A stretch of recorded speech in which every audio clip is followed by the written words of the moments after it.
The rain came down in sheets that evening, soaking the streets and washing away the city's noise into a blur of headlights and footsteps. Elena walked fast, clutching her purse against her chest as if it held her entire world, and in some ways, it did. Her breath came in short bursts, fogging the air as she hurried across the street. Behind her, the neon lights of a small cafe flickered, and a black car stood idling in the corner, its engine humming like a threat.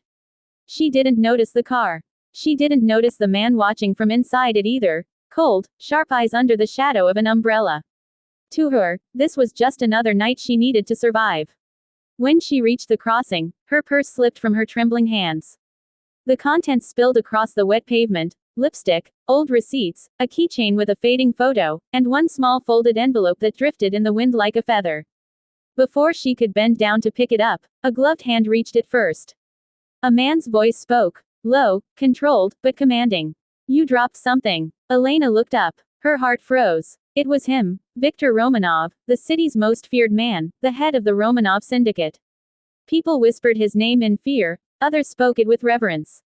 He was the kind of man whose silence spoke louder than anyone's shouting. For a second, time seemed to stop. The rain between them looked suspended in the air. She wanted to grab her purse and run, but Victor's eyes had already caught something, that folded paper in his hand.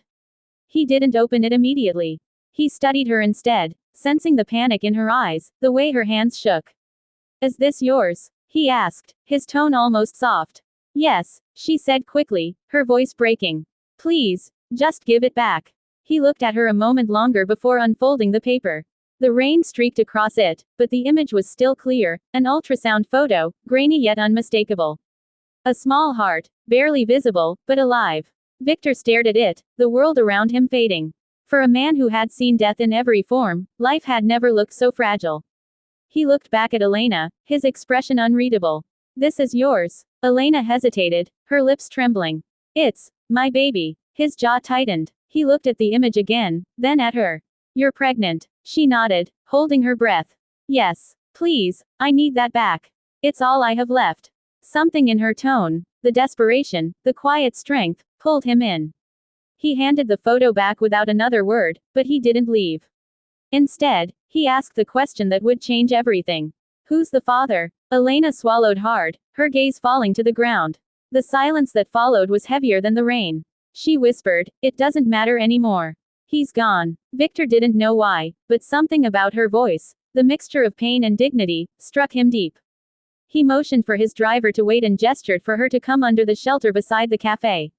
"You shouldn't be walking alone in this weather," he said quietly.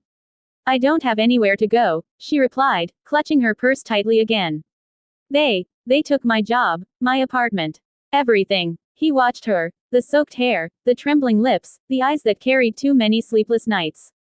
She didn't look like a woman who begged for pity. She looked like someone who had fought too long to still stand. Victor wasn't used to hesitation. In his world, decisions were made instantly: buy, break, or burn. But tonight, something inside him softened. "Come with me," he said finally. She flinched. "No, I can't. I'm not asking," he interrupted calmly. "It's cold. You'll get sick." There was no threat in his voice, only certainty. Against her better judgment, she followed him to the car. Inside, warmth replaced the chill. He handed her a towel and watched as she hesitantly wiped her hands. The photo lay on her lap, her fingers tracing its edges. Victor leaned back, his voice low. "You're not from here." "No," she admitted softly. "I came to Moscow 2 years ago. Thought I could start over." He nodded slowly, his gaze distant. "Starting over, it's harder than surviving." They didn't speak for a while.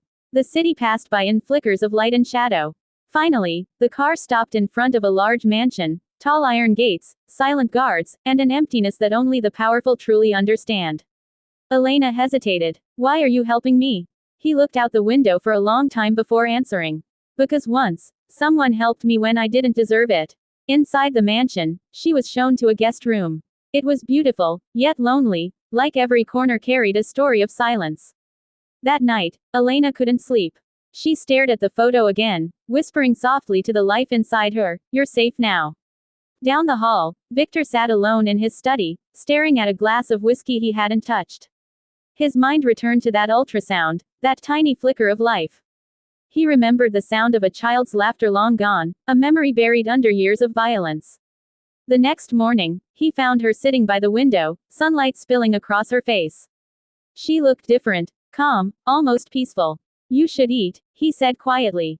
She smiled faintly. "Thank you, for letting me stay." He shrugged. "It's temporary." But even as he said it, he wasn't sure if he meant it. Days passed. She spoke little, but her presence changed the rhythm of the house.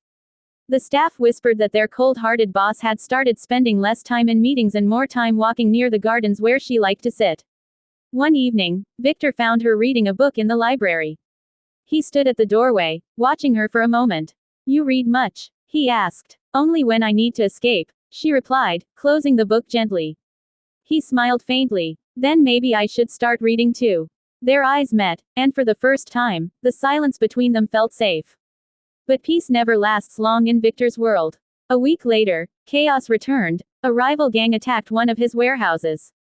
Reports came in, names were mentioned, and suddenly Alina's name appeared on a list of people connected to one of the attackers. Victor's blood ran cold. Betrayal was something he couldn't forgive, but something in him refused to believe it. He stormed into her room, anger burning behind his calm exterior. "Tell me the truth," he demanded.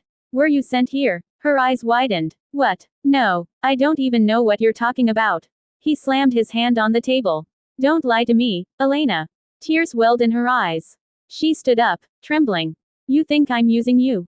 After everything, you found me on the street. I didn't even know who you were until you told me your name." He froze. Her voice broke in the same way it had that night in the rain, full of pain but no fear. She opened her purse again and held up the ultrasound. "This is all I have, Victor. I came here because I had nowhere else to go. Believe me or don't, but I won't beg." Her words struck him like a bullet. The room fell silent. Finally, he whispered, "I believe you." She turned away, her shoulders shaking. He wanted to say more, but couldn't. Some truths are too heavy for words. From that day on, his protection over her grew unspoken but stronger. He arranged her medical care, made sure she had everything she needed, yet never crossed the line between duty and affection. But life has a way of blurring lines. As her due date neared, Victor found himself drawn to her laughter, her calm, the way she made the mansion feel like a home again. When she spoke about hope, he listened. When she smiled, he remembered what humanity felt like. On a quiet evening, as snow fell again, Elena handed him the same ultrasound photo. "I want you to have it," she said softly. He frowned. "Why?" "Because without you, this picture might have been the end of my story. But you made it the beginning." He looked at the photo, the same one he had found in the rain. His throat tightened. "Does the baby have a name?" he asked. She smiled faintly. "Not yet. Maybe you can help me choose one." For a long moment, neither spoke. Outside, snow kept falling over the city, soft, endless, forgiving. Victor finally said, "Then let's name the child after what neither of us ever had, peace." Elena smiled through tears. "Peace," she repeated. "That's beautiful." He looked at her, and for the first time in years, Victor Romanov, the feared Mafia boss, felt something real, redemption. The rain that had begun their story had turned into snow. And in the quiet warmth of that mansion, two broken souls found something the world had long taken from them, hope.